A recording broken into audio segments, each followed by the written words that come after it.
Congress party అఖిల భారత అధ్యక్షుడికే కుల వివక్ష తప్పలేదు. కాంగ్రెస్ పార్టీ అఖిల భారత అధ్యక్షుడు మల్లికార్జున ఖర్గే గారి పట్లనే కులం పేరుతో వివక్ష ప్రదర్శించడం అనేది ఈరోజు దేశంలో చర్చనీయాంశం. ఇంతకంటే దారుణం ఏముంటుంది?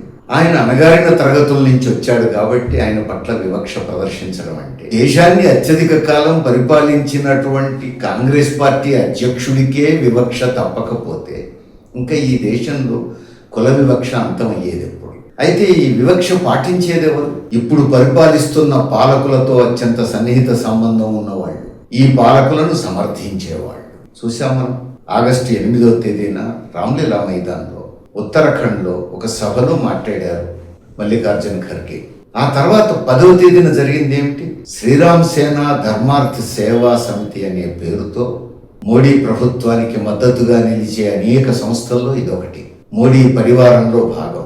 ఆ సంస్థ పేరుతో గంగా జలంతో శుద్ధి చేశారట. శుద్ధి యాగం అంటున్నారు. అంటే అర్థం ఏమిటి? ఒక దళితుడుగా ఉన్నటువంటి నాయకుడు అక్కడ ఉపన్యాసం చేస్తే ఆ స్థలాన్ని శుద్ధి చేస్తారు.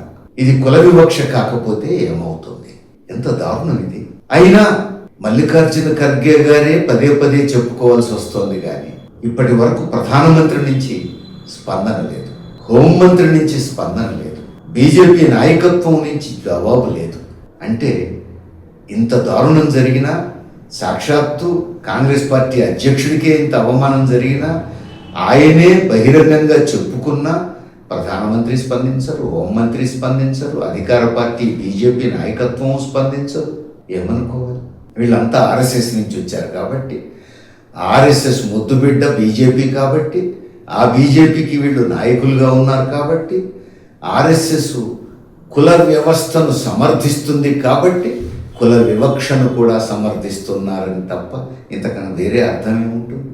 ఆర్ఎస్ఎస్ చెప్పేది ఇదే కదా, కుల వ్యవస్థ ఈ దేశానికి ఆభరణం లాంటిదని. ఈ కుల వ్యవస్థ అంతం కావాలని ఆధునిక సమాజం కోరుకుంటోంది, అభ్యుదయవాదులందరూ కోరుకుంటున్నారు.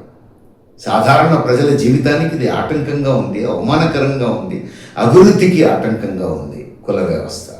ఇది అంతం కావాలని అందరూ కోరుకుంటూ ఉంటే ఆ కుల వ్యవస్థ దేశానికి ఆభరణం లాంటిదని ఆర్ఎస్ఎస్ చెప్పటం, ఆ ఆర్ఎస్ఎస్ నుంచి వచ్చిన నాయకులు, ఆ ఆర్ఎస్ఎస్ రాజకీయ ప్రతినిధిగా ఉన్న బీజేపీ ఈ వివక్ష పట్ల స్పందించకపోవడాన్ని మనం ఎట్లా అర్థం చేసుకోవాలి? ఆధునిక భారతదేశంలో ఉన్నామా, లేకపోతే వెనక్కి పోతున్నామా? ఛాందసవాదం వైపు పోతున్నామా? శాస్త్రీయ భావజాలం వైపు పోవాలా, లేకపోతే ఛాందస భావజాలం వైపు పోవాలా? ఇప్పుడు దేశ ప్రజలందరూ ఆలోచించాలి. ఇక్కడే మరో ప్రశ్నకు కూడా అవకాశం వచ్చింది. సాక్షాత్తు కాంగ్రెస్ పార్టీ అధ్యక్షుడికే ఇంత అవమానం జరిగితే మరి ఇప్పటి వరకు రాహుల్ గాంధీ నుంచి ఖండించినట్టుగా స్టేట్మెంట్ ఎక్కడా కనిపించట్లేదు. న్యాయంగానైతే ఏం జరగాలి?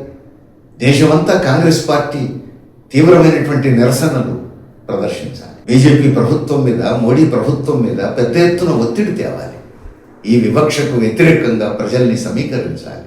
మరి ఆశ్చర్యకరంగా కాంగ్రెస్ అగ్రనాయకులు ఎవరు దీని మీద స్పందించకపోవటం, దేశంలో ఇది ఒక పెద్ద ఇష్యూగా కాంగ్రెస్ పార్టీ చేయకపోవటం, దీన్ని ఎట్లా అర్థం చేసుకోవాలి? అంటే ఈ కుల వ్యవస్థ విషయంలో, కుల నిర్మూలన విషయంలో మరి కాంగ్రెస్ పార్టీ కూడా ఒక పార్టీగా స్పష్టంగా కుల వ్యవస్థ పోవాలని కోరుకోవట్లేదా?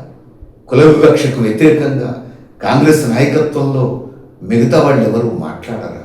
ఇవన్నీ కూడా దేశంలో ప్రజలు ఆలోచించాల్సినటువంటి విషయాలు.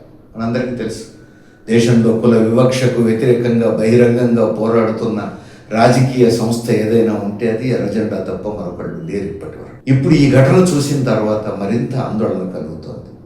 అధికార పార్టీ కనీసం క్షమాపణ చెప్పదు. తమ సొంత పార్టీ అధ్యక్షుడికే ఇంత అవమానం జరిగితే దేశవ్యాప్తంగా ప్రజల్ని సమీకరించే వైపు కాంగ్రెస్ పార్టీ పూనుకోదు.